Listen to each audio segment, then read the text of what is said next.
उसी समय पर मंगल ग्रह को क्रोध आ गया कि मेरे पिता शिव युद्ध कर रहे हैं और मैं बैठा हूं।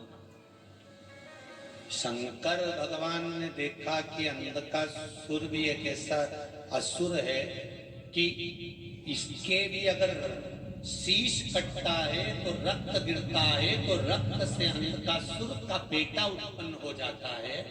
एक पुत्र अंधकासुर का उत्पन्न हो गया जिसका नाम था कनक दानव। क्या नाम था? कनक दानव। कनक दानव को जैसे देखा तो भगवान शंकर ने मंगल को इशारा करा, जाओ इस कनक दानव का संहार करो। कनक दानव का संहार करने के लिए मंगल दौड़ कर गए, धधकते हुए अंगारे की तरह टूट पड़े। कनक मर गया। अंधकासुर को और क्रोध आ गया। जैसे ही अंधकासुर को क्रोध आया, शंकर भगवान ने देखा कि अब अंधकासुर को 1000 वर्ष हो गए युद्ध करते करते, ये ऐसे मरने वाला नहीं है। पार्वती जी ने कहा, भोलेनाथ अगर आप कृपा करें तो इस अंधकासुर को अब मैं मार सकती हूँ। शंकर जी ने कहा, मेरे होते हुए पार्वती तुम मारोगी, ये श्रेष्ठता नहीं होगा। तुम बैठो, मैं तप कर कर आता हूँ। शंकर भगवान साधना में लीन हो गए। पार्वती की आंख से आंसू बहने लगा कि मैं अकेली, और प्रभु कह कर गए कि तुझे मारना नहीं। भगवान तय कर गए हैं कि तू नहीं मारेगी। अब इस अंधकासुर को मैं कैसे मार सकती हूँ? तो क्या करूं? अपनी रक्षा करने के लिए भगवान शंकर के कहने से माता पार्वती ने उसी समय पर सप्तदेव को आमंत्रित करा। अब सप्तदेव को आमंत्रित करा तो 7 देवता, 33 कोटि देवी देवताओं में से 7 देवता पार्वती जी के लिए मृत्यु लोक पर प्रवेश पर आने लगे। जैसे आने लगे तो हम बताएंगे कि वहां पे देवियों ने घोड़ा आया, आप जा रहे हो और आप जाकर तो पार्वती चले के साथ रहोगे, ये अच्छा लगेगा। तो सप्त देवताओं ने विचार कर अब करे क्या? तो पार्वती जी बुला रही हैं, हमें जाना पड़ेगा। तब सप्त देवताओं ने सप्त देवी का रूप धारण करा, सप्त मातृका बनकर तुरंत पार्वती जी के पास पहुंच गए। अंधकासुर को मारते समय सप्त मातृका प्रकट हुई है। आज भी आपके घर में वास्तु पूजन होता है, नवरात्रि की पूजन होती है, यज्ञ होता है, अनुष्ठान होता है, तो सप्तघृत मातृका मनाई जाती है। करें दर्शन? करें कभी कि नहीं करें? 7 बिंदी नीचे लगती हैं, फिर उसके ऊपर 6 बिंदी सिंदूर की। करें दर्शन? किस किस ने करें? ध्यान होगा आप लोगों को। पहले 7 बिंदी सिंदूर की, फिर 6, फिर 5, फिर 4, फिर 3, फिर 2, फिर 1, और 1 के ऊपर चिपकाया जाता है फिर सिक्का। करें दर्शन आप लोगों ने? सप्तघृत मातृका बोलते हैं। सप्त मातृका। कोई आपसे पूछे कि सप्तघृत मातृका का जन्म कहाँ हुआ था, सप्तघृत मातृका कहाँ प्रकट हुई थी, सप्त मातृका कहाँ प्रकट हुई थी, तो आप कह सकते हो अंधकासुर का संहार करते समय जब शंकर भगवान अंधकासुर को मारने के लिए आतुर हुए, तब माता पार्वती जी ने सप्त देवताओं को आमंत्रित करा। और सप्तदेव स्वयं पुरुष के रूप में नहीं आए थे, सप्तदेव स्त्री बनकर, देवी बनकर आए थे, इसलिए उनको सप्त मातृका कहा गया। देवता पुरुष के रूप में नहीं, स्त्री के रूप में आए थे। पहले नंबर पर ब्रह्माणी का रूप रखकर ब्रह्मा जी आए थे। दूसरे नंबर पर कुमारी का रूप रखकर कुमार कार्तिक आए थे। तीसरे नंबर पर वैष्णवी का रूप रखकर भगवान विष्णु आए थे। चौथे नंबर पर माहेश्वरी, भगवान महेश का रूप रखकर भगवान महेश्वरी बनकर आए थे। 5वें नंबर पर बारही का रूप रखकर आए थे। 6ठे नंबर पर इंद्र, इंद्राणी बनकर आए थे। 7वें नंबर पर यम स्वयं चामुंडा बनकर आए थे। ये सप्तघृत मातृका, सप्त मातृका माता पार्वती के साथ में यमराज चामुंडा बनकर, भगवान विष्णु वैष्णवी बन गए, भगवान महेश महेश्वरी बन गए, ब्रह्मा ब्रह्माणी बन गए, इंद्र इंद्राणी बन गए, बरहा बारही बन गए, कुमार कुमारी बन गए, और बनकर माता पार्वती के साथ में निवास करने लगे। जब भगवान शंकर अंधकासुर का संहार करने के लिए सम्मुख में वापिस प्रकट हो गए तो इन 7 देवियों को देखा। 7 देवियों को देखकर पूछा, ये देवियां कहां से आ गई? ये सप्त मातृका कहां से आ गई, ये 7 देवियां कहां से आ गई? तब देवताओं ने आकाशवाणी कर कर कहा, भोले बाबा ये देवियां नहीं देवता हैं, पर पार्वती के साथ में पुरुष कैसे रह सकता था, इसलिए इन्होंने देवी का रूप रख लिया है। यहाँ आई हैं, शिव जी ने कहा तुम सप्त मातृकाओं का निर्माण मेरी धर्म पत्नी पार्वती ने करा है। जब भी कोई मंगल कार्य होगा, शुभ कार्य होगा, गृह प्रवेश होगा, मकान का उद्घाटन हो, दुकान का उद्घाटन हो, यज्ञ हो, अनुष्ठान हो, पूजन हो, पाठ हो, उस समय पर तुम 7 देवियों की पूजन श्रेष्ठ मानी जाएगी। जहां तुम 7 देवियों की सप्तघृत मातृका की पूजन होगी, वहां संपदा की कभी कमी नहीं आएगी। सप्त मातृकाओं को विराजमान करती है। आप लोगों के यहाँ गृह प्रवेश होता है, जिसके यहाँ पर नया घर बना होगा, उसके यहाँ गृह प्रवेश हुआ होगा, तो सप्त मातृका का दर्शन किया होगा। किस किस ने कराया? जरा हाथ उठाइए, जरा करें आप लोगों ने। सफेद कपड़े पर या टाइल्स पर उसको बना देते हैं और उसका दर्शन किया जाता है। कौन सप्त मातृका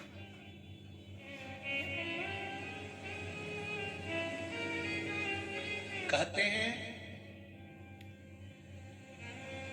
ब्राह्मण सिंदूर में गाय का घी घोलकर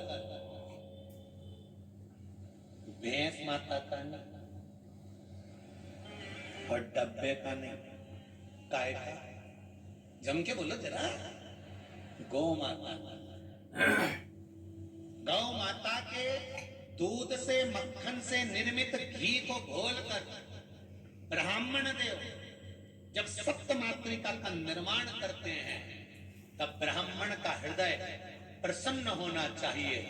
जिस दिल के साथ में, हृदय के साथ में, मन से, चित्त से, वृत्ति से हृदय को प्रसन्न रखकर ब्राह्मण जब सप्त मातृका बनाता है, उस समय अगर उसका हृदय बड़ा प्रसन्न होता है तो उस घर में कभी संपदा की कमी नहीं आती है। सप्त मातृका का निर्माण भी उत्तम फल देता है। किसी किसी के यहाँ तो दिवाली पर भी बना लेते हैं, दीपावली पर भी लोग दिवाली पर पूजन करते हैं। तो किसी किसी के यहाँ व्यापार में, दुकान पर, व्यवसाय में, तो वहां पर भी ब्राह्मण देवता सप्त मातृका बना लेते हैं। ब्राह्मण जब उचित आनंद के साथ में आनंदित होकर जब उस सप्त मातृका का निर्माण करता है और निर्माण कर उसका जब पूजन कराता है, तो उसका आनंद दूसरा होता है। और सप्त मातृका के ऊपर जब ब्राह्मण घी चढ़वाता है, गाय का घी, कौन सा घी? अरे जम के बोलो जरा, गाय का घी जब चढ़ता है, सप्त मातृका पर जब चम्मच से, आदि से जब घी चढ़ाया जाता है, वो घी का रेला जब नीचे तक आता है, जितनी दूर तक वो गाय का घी टपक कर नीचे तक जाता है, बहता बहता, उतनी संपदा जिंदगी भर व्यक्ति के घर में बनी रहती है, अगर गृह प्रवेश के समय पर वो घी बहाया जाए। पर होना चाहिए गाय का घी, गौ माता का घी, सप्त घटना।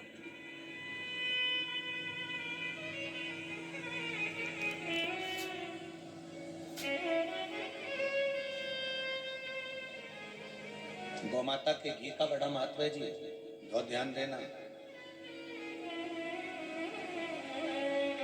साल में, वर्ष में 2 बार या 3 बार गौ माता के दूध से निर्मित, वो भी देसी गाय, आज के जमाने में देसी गाय भी मिलना मुश्किल है, देसी गाय के द्वारा निर्मित घी दरवाजे के बाहर, अगर तुम्हारे घर में बहुत अशांति हो रही है, क्लेश हो रहा है, घर में शांति नहीं है, तो गाय के घी की एक बिंदी भी अगर दरवाजे के बाहर मात्र अशोक सुंदरी वाली जगह पर घी को लगाकर उस हाथ की बिंदी को दरवाजे पर लगा दिया जाता है, तो घर में से क्लेश समाप्त हो जाता है। जैसे कहते हैं ना, मेरे को अच्छा नहीं लग रहा, बेचैनी हो रही है, मुझे ऐसा लग रहा है कुछ बुरा होने वाला है, घर में अशांति हो रही है, मन अच्छा नहीं लग रहा, मेरा रहने का मन नहीं कर रहा, बाहर निकलो तो अच्छा लगता है, घर में जाओ तो अच्छा नहीं लगता, व्यापार में काम अच्छा नहीं लग रहा, व्यापार अच्छा नहीं चल रहा। जिसके मन में लगता है कि मेरे मन से मुझे अच्छा नहीं लग रहा, मन में अशांति लग रही है,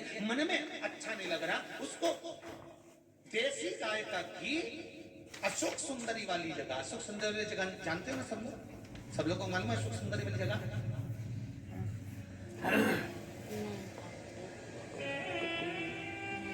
ये जलाधारी, ये चरण, ये शिवलिंग, समझ लेना जरा अच्छे से। शिवलिंग ये गोल जो भाग है, ये माता पार्वती जी का स्थान, ये जो चरण है जहां से पानी बाहर बहता है, राइट भाग में गणेश जी, लेफ्ट में कार्तिकेय जी। इस जल बहने वाली जगह पर एक मोटी सी लाइन होती है शिवलिंग के सामने जहां से पानी बहता है, वहां बीच में एक मोटी सी लाइन होती है, उसको कहते हैं अशोक सुंदरी का स्थान।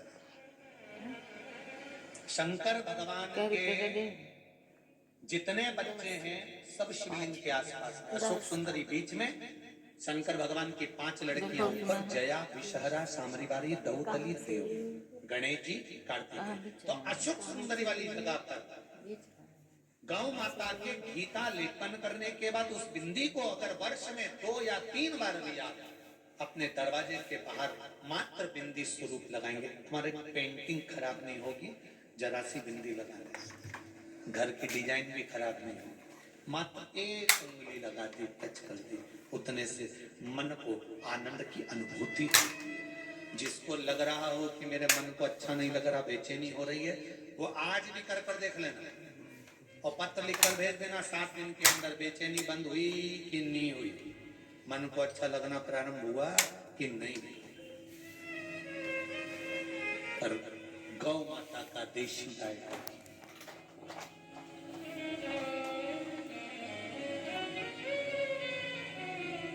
बड़ी प्रसन्नता है। हैदराबाद में तो बहुत गौ माता की बहुत गौशालाएं हैं और सब में बहुत सुंदर व्यवस्था, बहुत सुंदर सेवाएं चल रही हैं। हैदराबाद की गौशालाओं का दर्शन बड़ा सुंदर है, चाहे वो शमशेरगंज की हो, चाहे वो अन्य जगह की हो, कबूतर खाने के पास की हो, कबूतर खाने के पास हमारे जान है ये जिबिया, खाने में ऐसा स्वाद बताए कि जोरदार सब्जी बनी। मैं तो अभी गणगौर के अध्यापन में गई थी, उनकी यहाँ क्या सब्जी बनी जोरदार। मैं तो शादी में गई थी, दही बड़ा इतना जोरदार बना, पर वो चाउमीन में थोड़ा सा स्वाद नहीं था, मतलब जिबिया इतनी आसान स्वाद बताने में नंबर 1। और इससे कह दो थोड़ी देर राम राम गा ले,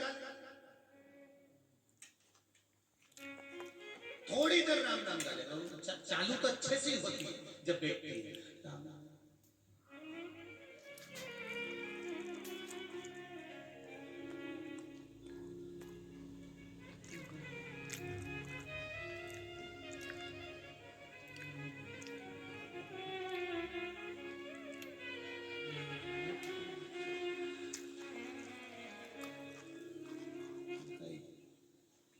बोल मेरी जीवा हरि हरि, 10 भोजन पान करे, राम नाम में मरी मरी।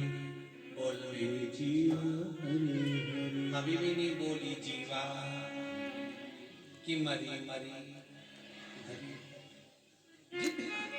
गई।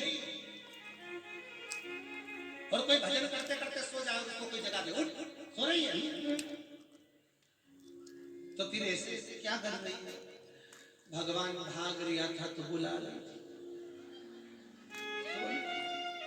सोने का तो काम ही नहीं है।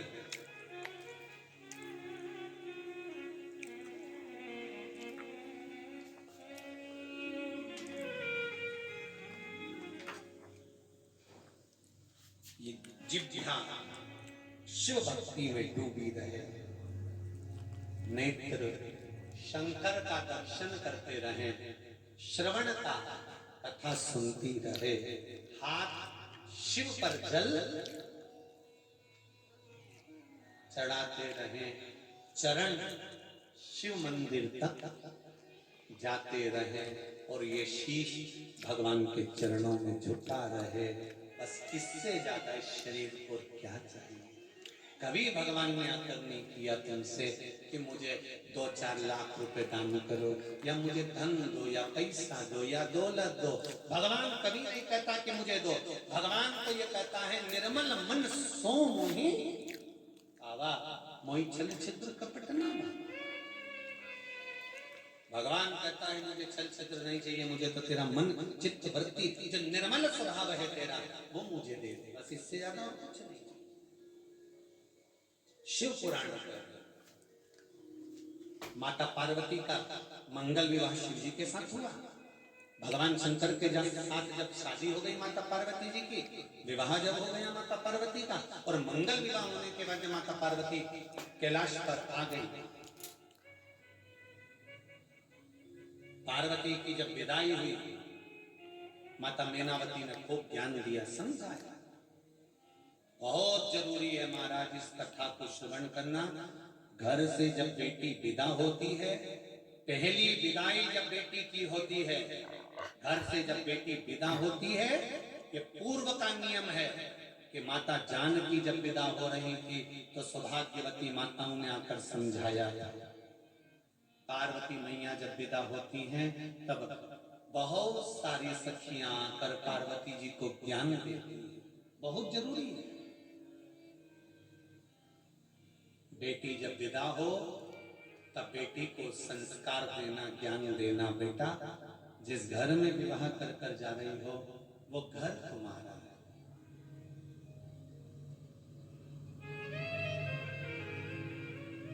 ओ बेटी ससुराल में रही हो तो चांद बन के।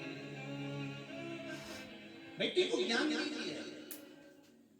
ओ बेटी ससुराल में रही हो तो चांद बन के। हीरा और पन्ना की दुकान बन के बेटी, हीरा और पन्ना की दुकान बन के बेटी ससुराल में रही हो तो। बोलो राइट से बोलो। बेटी ससुराल में रही हो चांद बन के। बेटी जब विदा हो तब उसको ज्ञान दीजिए जैसे ये दिया जा रहा है।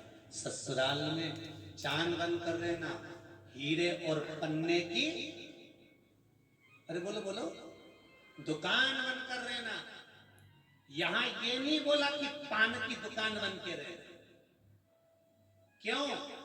पान की दुकान चारों तरफ से खुली होती है और हीरे और पन्ने की दुकान चारों तरफ से ढकी हुई होती है, इसलिए हीरे और पन्ने की दुकान बनकर ससुराल में बेटियां मर्यादा में रहें। सिर पे पल्लू डला हो, ये पल्लू नहीं है, सिर का पल्लू नहीं, ये हमारे पूर्वज कुल देवी देवताओं की जब तक पल्लू रहता है तब तक उनकी छत्र छाया बनी रहती है। हीरा और पन्ना की दुकान है रे। और आज के जमाने में देखता है शादी होती है जब पल्लू यहां रहता है, 6 महीने